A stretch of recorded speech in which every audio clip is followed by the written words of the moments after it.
Hello friends, welcome back to my channel. जय हिंद दोस्तों, नमस्कार दोस्तों इस लेक्चर में मैं प्राचीन भारतीय साहित्य को डिस्कस करूंगा दोस्तों। अध्याय 2 है। इसके पहले मैंने एक लेक्चर संकल्पना और विचार भारतवर्ष वर्ष और भारतीय ज्ञान परंपरा का डाल चुका हूं दोस्तों। आप चैनल में प्लेलिस्ट मिल जाएगी, आपको देखना बिल्कुल ना भूलें। एमपीपीएससी की यूनिट 1 जो है भारत का इतिहास, उसको हम डिस्कस कर रहे हैं दोस्तों। उसके अंतर्गत जो जो टॉपिक लिख रखे हैं वो सब टॉपिक हम डिस्कस कर रहे हैं। तो ये बहुत ही इंपॉर्टेंट टॉपिक है, प्राचीन भारतीय साहित्य। तो इसको हम डिस्कस करेंगे दोस्तों। अध्याय लेक्चर नंबर 2 है। चैनल में प्लेलिस्ट मिल जाएगी, आपको वहां जाके देख सकते हैं। तो इस लेक्चर में हम प्राचीन भारतीय साहित्य को डिस्कस करेंगे। तो प्राचीन भारतीय साहित्य बहुत विशाल है दोस्तों। इसके अध्ययन से हमें भारतीय सभ्यता, संस्कृति और इतिहास की जानकारी हमें मिलती है इसके अध्ययन से, है ना। भारत की प्राचीनतम भाषा संस्कृत और लिपि ब्राह्मी रही है दोस्तों, है ना। भारतीय साहित्य को 2 भागों में बांटा गया है दोस्तों। भारतीय साहित्य को 2 भागों में बांटा गया है। एक तो बोलेंगे अपन धार्मिक, 2 भागों में बांटा गया। 2 भाग कौन से? तो धार्मिक साहित्य और लौकिक साहित्य। प्राचीन भारतीय साहित्य को 2 भागों में बांटा गया है। 3 भाग में ही बोल सकते हैं, लेकिन 2 भागों में। एक तो धार्मिक और लौकिक साहित्य। तो धार्मिक साहित्य की पहले बात करते हैं अपन। पहले बात करते हैं धार्मिक साहित्य की, है ना। धार्मिक, देखो धार्मिक साहित्य जो है, धार्मिक साहित्य किसी धार्मिक परंपरा से जुड़े ग्रंथ होते हैं दोस्तों। इसके अंतर्गत किसी धार्मिक परंपरा से जुड़े हुए ग्रंथ होते हैं। ये ग्रंथ आध्यात्मिक और अलौकिक विषयों से जुड़े होते हैं। देखो यहाँ लिखा हुआ है, आध्यात्मिक और अलौकिक विषयों से जुड़े हुए होते हैं। धार्मिक साहित्य में विश्वास, पौराणिक कथाएं, अनुष्ठान, आज्ञाएं, नैतिक आचरण और आध्यात्मिक आकांक्षाओं से जुड़ी हुई जानकारी होती है दोस्तों धार्मिक साहित्य के अंतर्गत। धार्मिक साहित्य के उदाहरण देखो, यहाँ देख सकते हैं अपन। धार्मिक साहित्य के उदाहरण जैसे वेद, उपनिषद, आरण्यक, ब्राह्मण ग्रंथ, महाकाव्य, सूत्र ग्रंथ, वेदांग, पुराण और बाइबल, ये सब इसके अंतर्गत आते हैं दोस्तों, है ना। तो समझ में आ गया क्या? तो धार्मिक साहित्य, भारतीय इतिहास के बारे में जानकारी मिलती है अपने को धार्मिक साहित्य से। धार्मिक साहित्य को ब्राह्मण साहित्य और ब्राह्मणोत्तर साहित्य में बांटा गया है दोस्तों। धार्मिक साहित्य को भी 2 भागों में बांटा गया है। एक का नाम है ब्राह्मण साहित्य और दूसरे का नाम है ब्राह्मणोत्तर साहित्य, है ना। ब्राह्मण साहित्य को वैदिक साहित्य भी बोलते हैं और इसी ब्राह्मणोत्तर साहित्य को अवैदिक साहित्य कहा जाता है दोस्तों। तो 2 भागों में बांटा गया। ये 2 भाग देख सकते हैं आप, है ना। तो अब देखो यहाँ पे क्या है।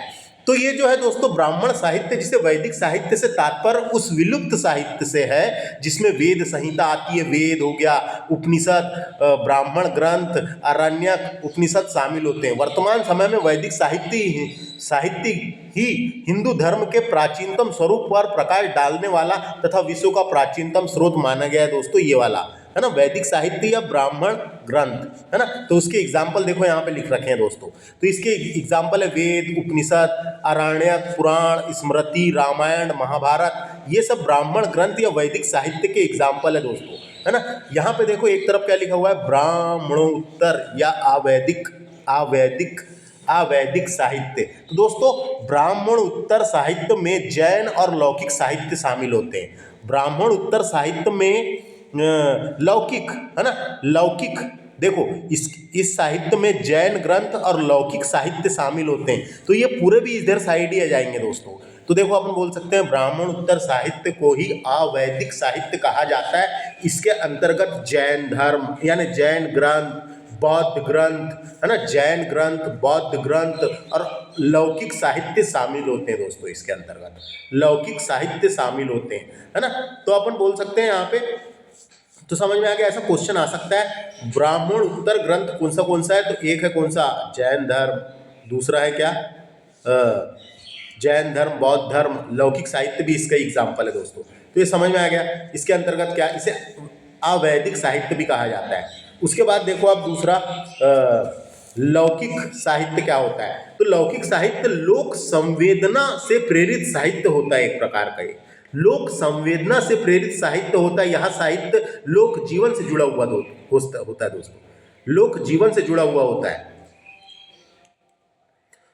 लोगों का इसमें लौकिक साहित्य के कुछ उदाहरण में जैसे देखेंगे अपन, लौकिक साहित्य लोक जीवन से जुड़ा हुआ रहता है। लौकिक साहित्य का संरक्षण लोग ही करते हैं, यानी लोग ही करते हैं, लोगों के द्वारा ही होता है। इसके अंतर्गत ऐतिहासिक ग्रंथ, जीवनियाँ आ जाती है, जीवनियाँ आदि, कल्पनाएं प्रधान और गल्प साहित्य लौकिक साहित्य के अंतर्गत आते हैं दोस्तों।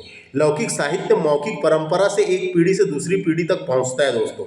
लोक साहित्य के अंतर्गत ये लोक साहित्य, लौकिक साहित्य को ही लोक साहित्य कहेंगे, जैसे लोकगीत, लोक गाथा, लोक कथाएं, लोक नाट्य, ये सब चीज़ें आ जाएगी। और ऐतिहासिक ग्रंथ भी इसके अंतर्गत शामिल होते हैं दोस्तों।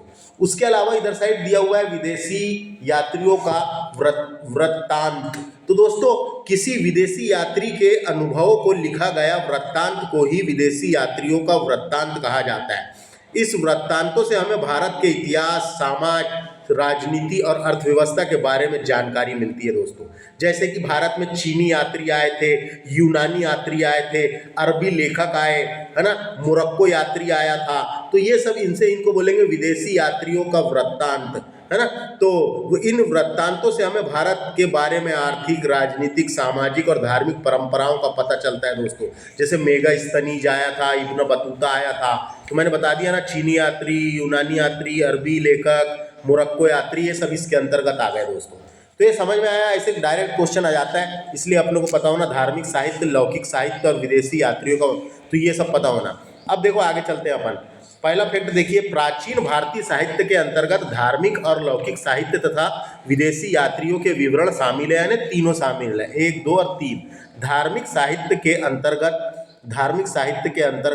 ब्राह्मण साहित्य और ब्राह्मणोत्तर साहित्य को शामिल किया गया है दोस्तों। जबकि ब्राह्मणोत्तर साहित्य के अंतर्गत ऐतिहासिक ग्रंथ, जीवन ग्रंथ और अर्ध ऐतिहासिक ग्रंथ आते हैं। तो हम एक एक करके इनको डिस्कस करेंगे। धार्मिक साहित्य के अंतर्गत ब्राह्मण ग्रंथों को सबसे पहले बात करते हैं अपन वेद की। वेद को डिस्कस करते हैं दोस्तों।